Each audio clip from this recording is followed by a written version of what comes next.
கண்டிப்பா சார். ஆனா விஜய் அவர்கள், அஜித் அவர்கள பார்த்து பத்திரிக்கை வச்ச மாரி எதுவும் ஒரு சிலர்லாம் வந்து கேட்டிருந்தாங்க. என்னன்னா விஜய் அவர்கள், அஜித் அவர்கள பார்த்து பத்திரிக்கை வச்ச மாரி எதுவும் தெரியல. மேபி அவங்கள ரீச் பண்ண ட்ரை பண்ண முடியாம இருந்திருக்கலாம். அதனால வரலையோ அப்படின்றது மட்டும் கேட்குறேன். விஜய் அஜித்லாம் பார்த்தீங்கன்னா அவங்க தேவனின் குழந்தைகள், அதாவது கடவுளின் குழந்தைகள். புரியுது உங்களுக்கு? அவங்களையெல்லாம் சந்திக்கிறதுங்கிறது வந்து சாதாரணமான விஷயம் கிடையாது. அவ்வளோ எளிமையாக வந்து அவங்கள சந்திச்சிட முடியாது, இதுதான் உண்மை.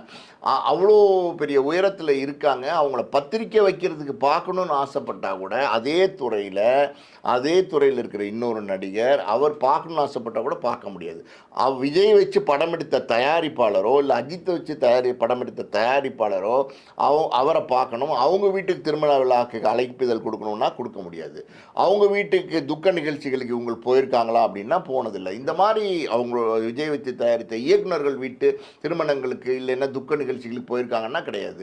ஸோ அப்படி இருக்கும்போது கிங்காங்கெல்லாம் வந்து எப்படியாவது விஜய் அஜித்தை பார்க்கறதுக்கு முயற்சி பண்ணியிருப்பார் நிச்சயமாக. இங்கே பாருங்கள், சிவராஜ்குமாரை போய் பெங்களூரில் போய் பத்திரிக்கை வச்சுட்டு வர்றாரு, அவரை சந்திக்க முடியுது. ஆனால் இங்கே நம்ம தமிழ்நாட்டில் தமிழ் நடிகர் அவர் வந்து விஜயஜித்தை சந்திக்க முடியுதா, இல்லை ரஜினி கமலை சந்திக்க முடியுதா அப்படின்னா சந்திக்க முடியல, சந்திக்க முடியாது, இதுதான் உண்மை.